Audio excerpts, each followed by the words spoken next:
raadiyoo Sagalee Walabummaa Oromiyaati. Raadiyoon Sagalee Walabummaa Oromiyaa akeeka qabsoo kan saba Oromoo bilisaaf biyya Oromoo walab sirna dimokiraasii faqaan bulu deebisanii gadi dhaabuuf godhamu deeggara. Akeeka qabsoo kana babal'isuufis hojjeta. Birmadummaan Oromoo dafqa dhiigaaf lafee ilmaan Oromoon dhugooma jedhee amana. Dhaggeeffattoota isaas wareegama qaalii kanaaf kakaasuuf carraaqa. Kun raadiyoo Sagalee Walabummaa Oromiyaati.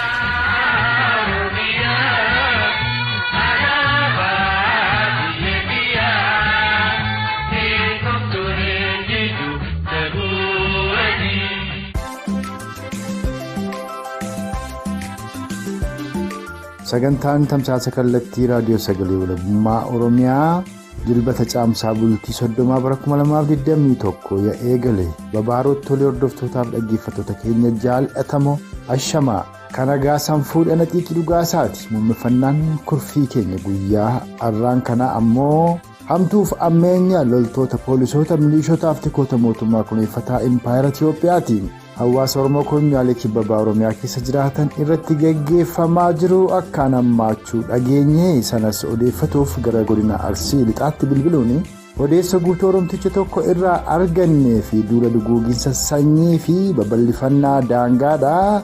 Hidhattoota naannoo Amaaraa mootummaa Koloneel Abiyyiin tumsamaniin Oromoota Walloo irratti walitti fufiinsaan deemaa jiru irrattis odeessa bal'aa Oromticha kaaba Oromiyaa Konyaa Walloo irraa arganne dabalatee sirna impaayera Itiyoophiyaatti xumura godhuu fi Oromoon akka sabaatti gabrummaa jalaa ba'uuf maal godhuu qaba? Maaltus fala? Akkasumas akeekiif galmi qabsoo bilisummaa Oromoo eessa gaaffii jedhuuf kabiroo irratti illee marii Oromticha Kibba-Baha Oromiyaa fi kaaba Oromiyaa Konyaa Walloo waliin tolfannetu sagantaa kana keessatti isiniif dhiyaata. Ammas marroo lammeessituuf turtiin keessan hagamaya kurfii keenyaatti nu faana haa ta'uuf isan hawwata. Jalqaba irratti gara Kibba-Baha Oromiyaa godina Arsii Lixaatti bilbiluun haala hawaasni Oromoo gamasii keessa jiruu fi dhimma akeekaaf galma qabsoo bilisummaa Oromoo irratti marii bal'aa Oromticha godina Arsii Lixaa waliin tolfannetu isiniif dhiyaata. Sunis muuziqaa ce'umsaa kana booda eegala.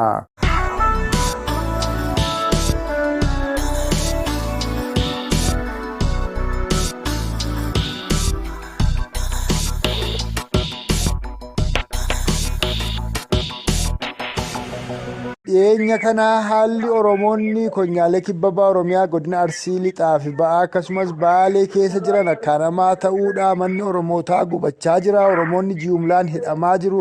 Abbootii salphifamaa jira. Deesseetu ilmaan isiidhaa kan baatii 8 fi 7 waliin hidhamaadha jira. Amma immoo akka malee ammaatee jedhu haaluma amma dhiyeenya kana hawaasni Oromoo gamasii keessa jiru nu ibsaati. Isa booda immoo maaltu falaa? Oromoon attamitti rakkoo kana keessaa ba'uu danda'a yookaan qabaa irratti immoo mari'annaa. Mee akka waliigalaatti maal keessa jira hawaasni Oromoo Konyaalee Kibba-Baha Oromiyaadha? Haalli Kibba-Baha Oromiyaa hedduu gaddisiisaa, baay'ee namatti hin tolu. Haalli isaan keessa deemanis baay'ee ulfaataa fi fokkataa. Hayyee.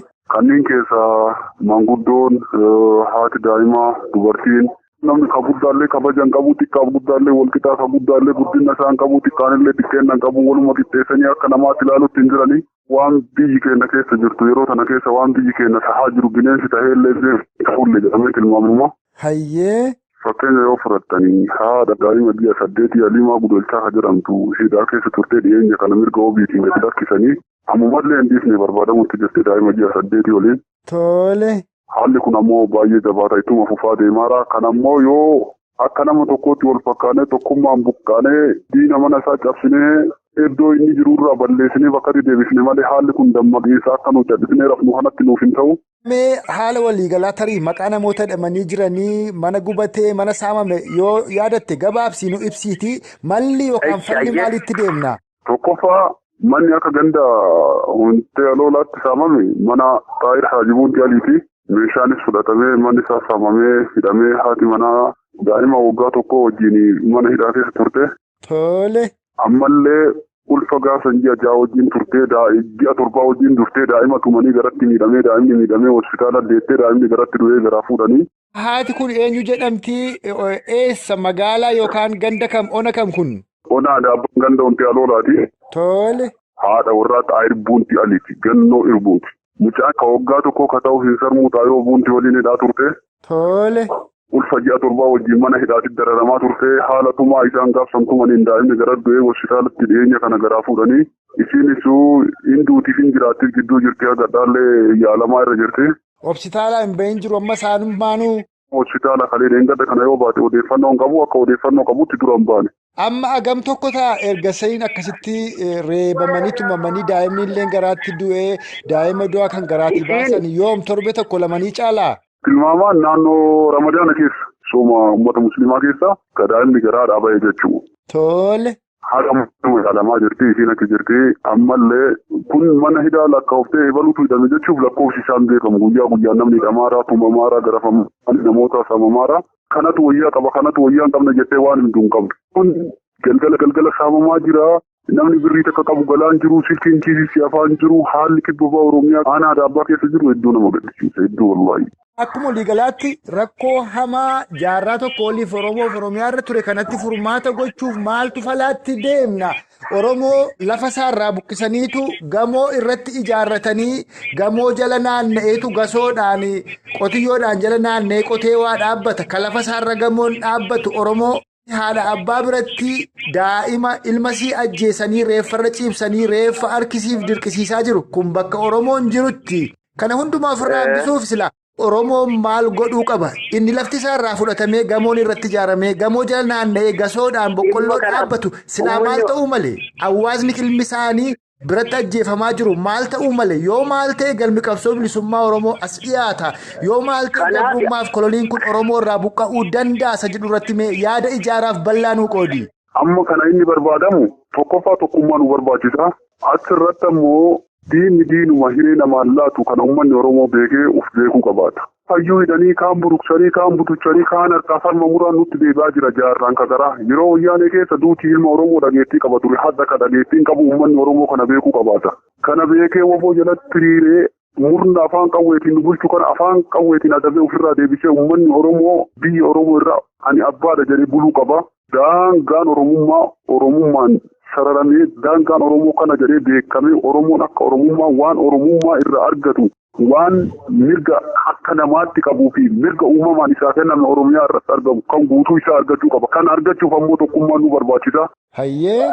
Warri diina jala hiriirtanii diinaaf ulee taatanii jirtan harka keessan ol qabdanii gara uummata Oromoo jala galtanii araarama barbaachisu fudhatanii uummata Oromootiin waliin galtanii gara harka tokkochaan akka uummataatti akka deemtan jechuu barbaada. Gara biraatiin.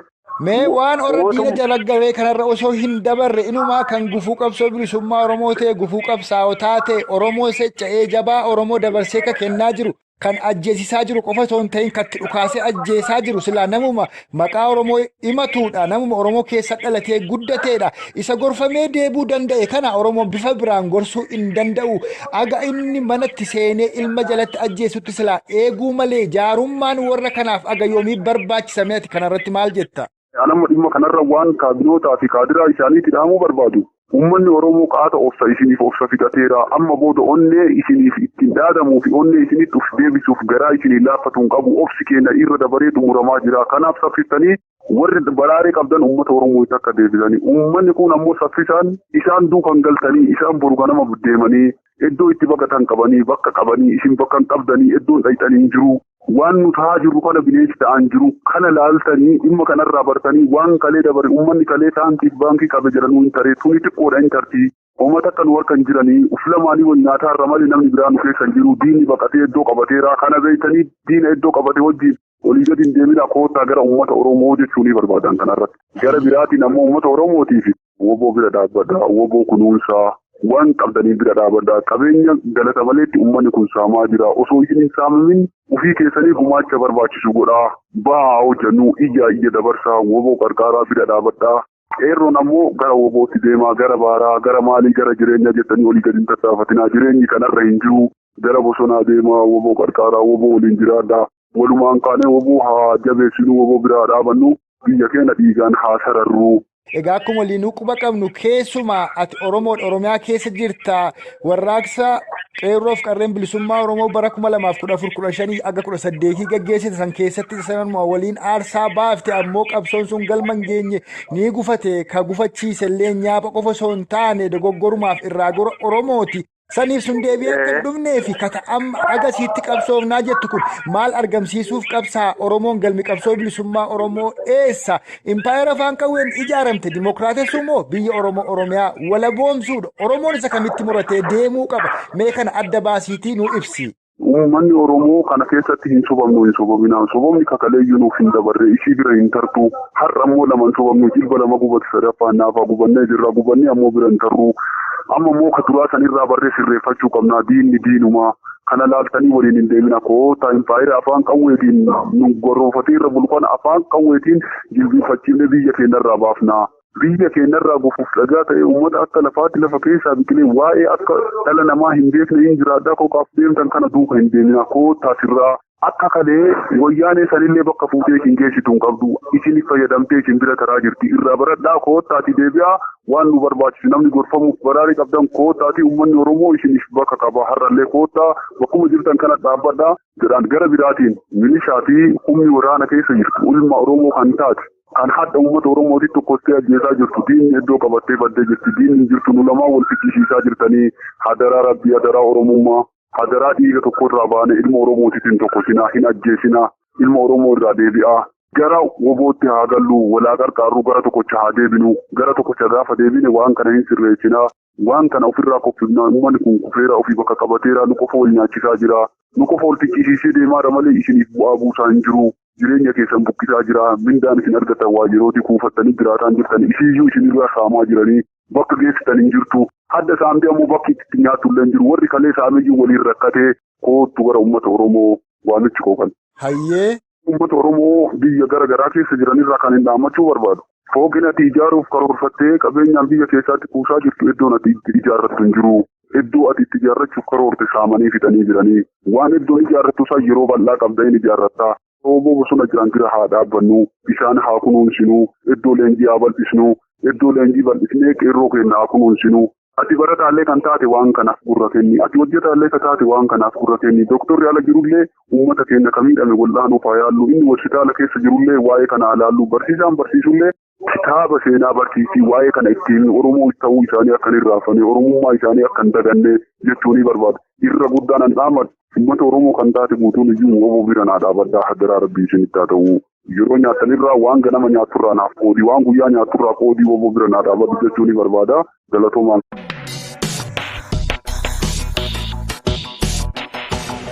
Haala hawaasni Oromoodhaa konyaalee Kibba-Baha Oromiyaadhaa mudataa jiran irratti marii bal'aan Oromticha godina Arsii Lixaa waliin tolfanne kan ammas hin dhageessifne kana fakkaata dhimma akeekaaf galma qabsoo bilisummaa Oromoo irrattis akeekniif galmi qabsoo bilisummaa Oromoo walabummaa Oromiyaa mirkaneessuu bilisummaa Oromoo dhugoomsuuf mootummaa birmadoo Oromoof Oromiyaa dhaabbatu akka ta'es Oromtichi kun dubbateera nuuf dhaameera.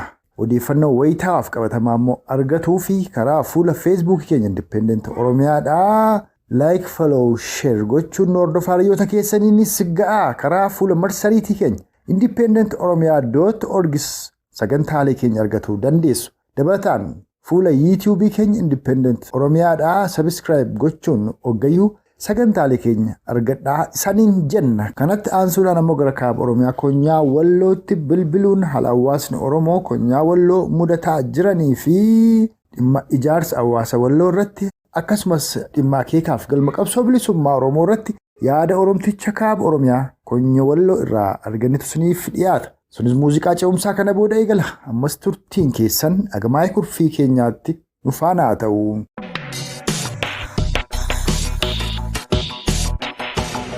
Oromoonni Konyaa Walloodhaa haala amtuudha kan mudataa jiru dhiyeenya kana shira garaagaraatu deemaa jira lola kallattiin irratti banamee jiruun alatti hawaasa Oromoo Walloo addaan qooduuf tattaaffii guddaatu jirama. Maallaqa biyya ambaasiis haa ta'u xiqqoos haa ta'u guddaa hawaasni Oromoodhaa Oromoo Walloof dirmatuuf walitti qabulleen durgoodhuma kaabinoota MKII'f oolaa jira jedhama. Mee jalqaba irratti haaluma hawaasni Oromoo kaaba Oromiyaa Konyaa Walloo keessa jiru nu ibsiiti achiis gara shira deemaa jirutti nu tarkaanfadhu. Hayyee egaa ulfaadhaa carraa kana uraashii keessanii fi odeeffannoo karaa kaaba Oromiyaa kanatti wanti ta'aa jiru waan baay'ee hamtuudha. Uummanni Oromoo Walloo kun isarraa xumuraa isarraa maayii jibbaasa warreen absanyootaa godhaa jiranii gaasanii duguggaan bifa adda ta'e suufee jira. Hidhaa fi dararaa reebisa jiru. Ilma lakkaayyuu bira dabarree jira jechuudha. Eenyutu meeqatu ajjeefamee fi meeqatu butameedha. Bakka lakkaa'aa jirru malee meeqatu hidhameenii fi meeqatu reebameen lakkoofsuma hin qabu. Baay'ee jajjabaachaa jira. Egaa kanuma keessatti ammoo warreen dhalootumaan ilmaan Oromoo kun kaabinoonni mootummichaa baay'ee uummata kana qoqqooduu irratti akka uummanni kun wal qooduuf shira baay'ee taphachaati kan as fulaanii keessattuu ergaa lolli liyyuu haylii naannoo Amaaraatiin Oromoota Walloo irratti baname kanaa kaabinoonni warreen hooggantoota godinarraa kaasee haga aanaa haga gandaatti jiran uummata cinaa waan dhaabbatan fakkaatanii gaaf duraa uummata kana bakka lamatti qooduudhaaf gaaf jalqabarraa lolli sun gaafa ta'u isin cinaa jira jedhaniiti waan mootummaa wajjin wal dhaban fakkeessaniiti uummata afaan faajjeessanii isaan uummata cinaa dhaabbachuudhaaf osoo hin taane akka uummatitti lammaffaa isaan harkaa hin baaneef ture gaafa liyyuu haylii suni lolli suni kamarsaa jalqabaa suni akkuma ta'ettu haga tokko gaaf qabbanaa'u as deebi'anii ammoo liyyuu haylii masanitti wayaa makalaakaa yookaan raayyaa ittisa biyyaa uffisanii as deebisanii raayyaan ittisa biyyaa sun gaafa lola jalqabu sababa liyyuu haylii kanaatti uummata cinaa waan jiran of fakkeessanii turanii amma immoo warreen raayyaa ittisa biyyaa irratti lola banan saneedha jechuudhaan uummata irratti olola gadi baasanii gaafa kana uummatittis dhuguma itti fakkaate afaan faajjee uummati keenya kun baay'ee sadarkaan dammaqiinsa isaa qarshii hedduun duubatti hafaadha jechuudha. Kanaaf isaan jala deemuudhaan amma adeemsi isaan qabanii jiran kun uummati kun hagni tokko isaan jala deemee ture yeroo lolaan liyyuu haylii isa jalqabaa sana waan ta'eef ammallee isaanuma sana fakkaatee shira deemaa jiru isin hin dammaqne akkuma liyyuu haylii sanitti wayaan makalaakaa uffifamee as deebifanii jiran quba hin qabu uummata kanarratti shira hin taane taphachaa jiran ammas gargaarsi biyya alaan laallee yeroo godhamu kana osoo uummata rakkatee fi uummata dhugaatiin gargaaramuu qabu sana bira hin ga'in olumatti ilmaanummaa kaabineetii fi gariin ammoo humna raayyaa ittisa fi liyyuu haylii kanaaf oolaa jira jechuudha gargaarsi kun. Egaa maqaa kanaatiin namoota muraasadha yeroo adda addaatti akka nu bira gahaa jirutti akka uummata hiyyeessa kana kan akkaataa jiru qaama muraasadha malee harki caalusaa kan nyaatamaa jiru uummatummaa kun akka itti dhaamuuf ulee uummatichaa ta'ee jira gargaarsi yeroo adda addaatti muramaa jiru kun. Egaa jalqaba Oromoota Walloodhaa gariin adda qoodanii kaan immoo waan bira dhaabbatan fakkaataniitu yeroo liyyuu haylii Amaaraa Oromoo Walloo irratti lola bantu sana hawaasa qabatuuf tattaafatanii jette. Amma ifumaa ifatti gadi ba'aniitu hawaasa Oromoo Walloo kana gosaan bakka lamatti addaan dhilliyyuu bifa isaaniitti yaalaa jirantu jira jedhama. Isa kanattuu Oromoon Walloo dammaqeera laataa?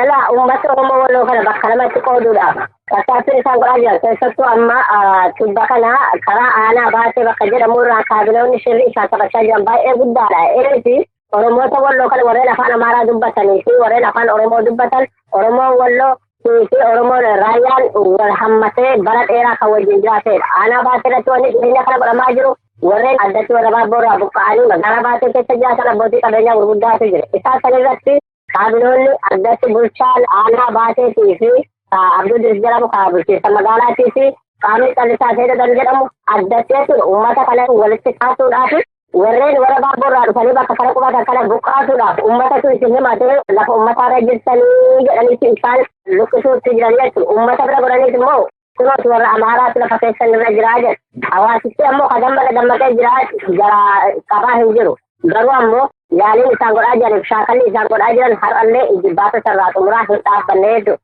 Fakkeenyaaf naannoo Amaaraa Gondarii fi Gojjaam irraa dhufanii godina keenya kana keessatti bakkoota adda addaa kamisee illee haga baateetti warreen qubatantu jira. Warreen kana hin tuqanii warreen ammoo warra baabbooti jechuudha. Raayyaa irraa dhufanii warreen bakka kana jiran kana Oromummaa isaanii beekanii Oromoo kana waliin afaanii waliin galanii waliin jiraachaa jiran kana gariin warreen isaan jala buluu didee buqqaasaa jiru lafarraa fudhachuutti jiran. Gariin ammoo maallaqa yoo kuma dhibba lama kabaltan malee maqaarummaan isaa himatan yoo jiraate maallaqa kuma dhibba lama adda adda qaamni callisaa ta'ee jedhamu yoo nama doktara wayii irraa kuma dhibba lama nyaatee jechuudha aanaa baasee keessatti qaama akkasiitiin hawaasa walitti duudhaaf shaakalli irma jira. Akkasumas gara aanaa dayaa xafaatti yoo dhufne uummata kanaan yoo dirqamaan shalee takka ta'uudhaaf yoo hin beekin shalee kanatu raayyaa ittisa biyyaa kan yoo liyyuu haylii nurraa ittisuu irratti bobba'ee ture sana ummati kanatti sun warra shaleedha. Shalee sana waliin barbadeessuu qabna. Shalee sana irratti duudhuu qabna yaada jedhuun uummata kana yoo irratti duuluu baatan ammoo ofumaaf reebamtuu jechuudhaan doorsisatu jira. Innis warra shanii kanarratti yoo isaan argachuu baanne isaan sun muka keessa jiraatan warra isaanii ijoollee isaaniitiif mana isaanii qabeenya isaanii asitti gubuu qabdanii uummataan dirqamaan bahaa gubaa jedhanii uummata kana wal nyaachisuuti. Namni mana keessa osuma jiru osuma argu mucaa isaaniitu gaara jira jechuudhaan mucaa isaaniitu roorroo jibbeetti roorroo baqachuudhaaf gara mukaatti gala jechuudhaaf mana kana deemanii akkamitti ragu hawaasni yoo hin deemne dirqamaa hin reebamaa milishaanis yoo hin deemne ni hidhamanii ajjeefamaa waan ta'eef sodaadhaa kan ta'e yeroo itti dirqameeffaa mana gubaa jirutu jiraatu bara darballee akka kana dawwee irratti gubaa ba'an bara darbe guyyaa tokkotti gara mana 24 guban kanallee miidiyaa armaanillee gabaasnee jira beeksisnee jira gurra uummata Oromoo hin dhageessine jiru. Ammas wanni aanaa daawwachaffaa keessatti ta'aa jiru addatti ganda masrataatti kanaan wal fakkaataa jechuudha. Yeroo humni mootummaa naannoo Amaaraa beekamaa liyyuu ayilii fi milishaan hidhatee ba'ee sanuu uffata raayyaa ittisa biyyaa uffatee Oromoo obbaasaa jirutti Walloo keessatti yeroo haala Oromoo irraa harki citaa fi armi irraa muramaa jirutti yeroo daa'imni ganna furii ajjeefamaa jirtutti qaamni isaan shanee jedhan kun silaftuu Oromoon shanee hin beeku kan Oromoo takkaa isaa miidhu hin argamne akkamittiin itti Oromoon kanatti dammaquu dadhabe ammoo kanatti dammaqsuuf maaltu hojjetamaadha jira. Akkuma waliigalaatti rakkoo kana jaraa Oromoo akka Oromootti Oromiyaas walaboomsuuf maaltu ta'uu qabaa irratti yaada kee bal'isii nuuf qoodi. Oromoo Walloo tokkoomeetii fi gamtoomee roorroo kana jalaa bilisa bahuudhaaf ummati keenya hawaasi keenya dammaquun dirqamadha. Hawaasi keenya akka hawaasaatti ijaaramuun dirqamadha.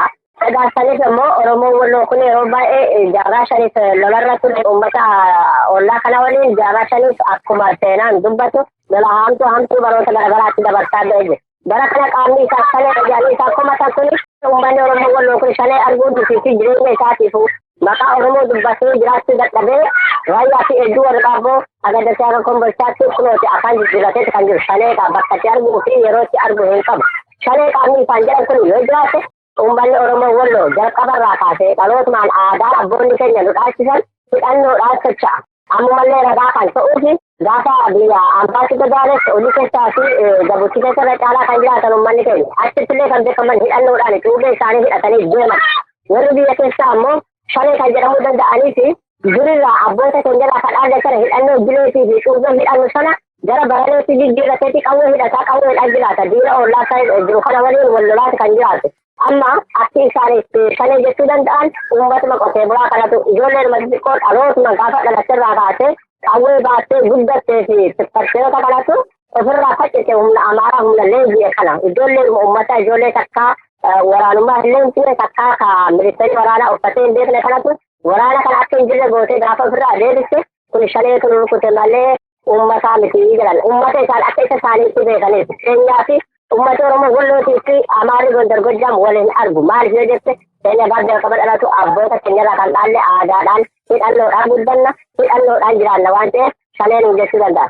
Egaa walumaa galatti Oromoo Walloo kana qorqalbii qabsuudhaa fi aadaa fi afaan isaanii saamaa ta'e akkuma har'a gahanii ammas itti jiru waan ta'eef kan jalaa bahuudhaaf nuti haga dandeenye bakka jirrutti addatti ammas bakala waldaa Oromoo Walloo kan jedhu addatti gurmeessine waldaa kana jalatti Oromoo Walloo kana sadarkaa dammaqeessa isaa akka ol ta'uu fi yeroo kai jedhame sagalee tokkoon akka ta'utti amma nuti bakala yeroo yeroo masrataarraan uummanni Oromoo Walloo kun yeroo rukutamu haarxummaatii fi kajillee cal jedhee haaraa jira kabaatee cal jedhee laala gaafa kajillee rukutamu kabaatee haga tokkotti haga barbaadamu kana ka'aa hin jiru waliin ka'aa jira hin jiru jechuu kiyyaa miti haga barbaadamu ka'aa hin jiru. Kanaaf kana wal qixxeessuudhaaf Oromoo Walloo kun waldaa mataa isaa danda'e ijaarrachuu qaba isa jedhuun sagantaa baafne Oromoo Walloo kun addatti amma waldaa Oromoo Walloo kan jedhu hundeessine Ormaan Oromoo Walloo kana tokkoomsuudhaaf akeekummaan siyaasaa isaa akeekummaan inni itti ijaarame sirna leellistoota lafxanyaa kana jalaa fi saamichaa fi hacuuccaa guddaa jalaa Oromoo bilisa baasee Oromoo afaanii fi aadaa isaa dagachiifamuudhaaf yaalamaa jiru kana kafarfatee jiraatu kana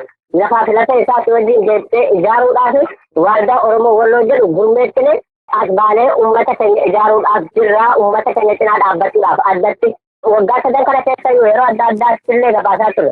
Waldaa mataa sadan ta'e kan hawaasni hundi galatti itti masakamuuf hawaasni harkaa qabu isaarraan kan ta'e qaamni adda addaa maqaa gargaarsa Walloo jedhuun as beekaa baruma kana keessa iyyuu marsaamee kan nyaatamaa ta'e waan ta'eef saamichaa fi halla kana jalaatis uummata keenya oolchuudhaaf waldaa ijaaruutti jirra. Waldaa kana jalatti ammoo Ummanni Oromoo hayyoonni manguddoonni fi abbootiin amantii hundi yaada kana gargaaranii dhaloota qubee waan kana ijaaraa jiran kana cinaa dhaabbatee Oromoo Walloo kanarraa maqaa Oromoo Wallootiin hannaa fi saamichi akka dhaabatuu fi aadaa isaatiif lafa isaatiin walitti jedhee wal beekee of danda'ee abbaa waliif ta'ee akka wal ajajee wal bulchutti akka aadaa keenyaa sanitti akka deebi'uuf waaldaa kun ijaaramaa jira. Waaldaa kana lafa aadaa qophiisanitti ijoollee dhaloota qubee kana jajjabeessuun fi cinaa dhaabbachuun dirqama Oromummaati kanatti jirraan jira. Bareedaadha dhugaadhumatti waan waldaa dhaabbatuu kun tokkummaadhaan ol waamtanii ol awwaalchiftanii ka'uudhaa fi dhugaadhumatti guddoo murteessaadha.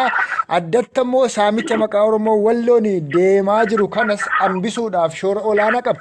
Dhumarratti Itoophiyaan impaayera afaan qawween ijaaramte ammas afaan qawween malee hin kuftu qabsoo karaa nagaa jedhamee baay'ee dhumatu jaboo tattaafate warri waan sana yaale gariin ni obba'e kaammanidhaa keessa giriirfamaa jira. Kanaafi galmi qabsoo bilisummaa Oromoo eessa Oromoon yoo maal godheti galma qabsoosaa sana ga'uu danda'a irratti mee yaada kee gabaabsi nuu qonniitii har'aaf asuma irratti obbaafna.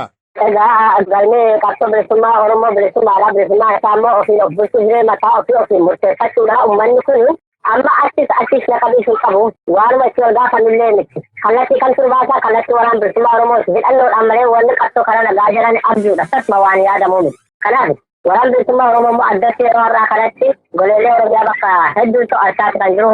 Kanarratti uummanni Oromoo karaa keessatti waan danda'een cinaa dhaabbachuunii fi qabsoo karaa nagaa waan jedhamu dagatee ittuma dhiisuu iyyuu qaba.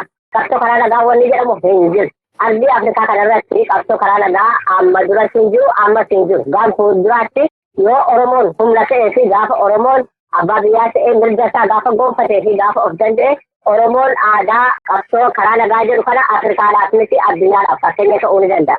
Hanga sanitti garuu abjuudha ilma hin yaadamu waan ta'eef waraan bilisummaa Oromoo cinaa dhaabbachuudha.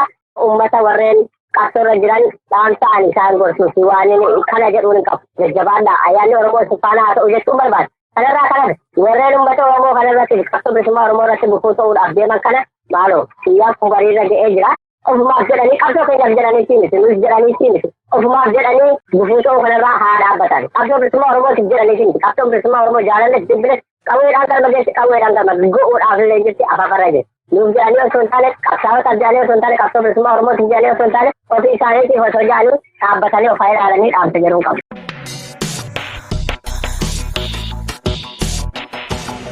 Kan maa'eessarratti san dhageessifne gara kaaba Oromiyaa Konyaa Wallootti bilbiluun dhimma duula duguuginsa sanyii babal'ifannaa daangaadhaa humnoota mootummaa naannoo Amaaraa mootummaa Koloneel Abiyyiin deeggaramaniin hawaasa Oromoo Walloo irratti walitti fufiinsaan geggeeffamaa jiruu fi dhimma egeree Oromoof Oromiyaa takkaa'u dhimma akeekaaf galma qabsoo bilisummaa Oromoo irratti yaada Oromtichi Konyaa Walloo irraa argannee isiniif dhiyeessineedha.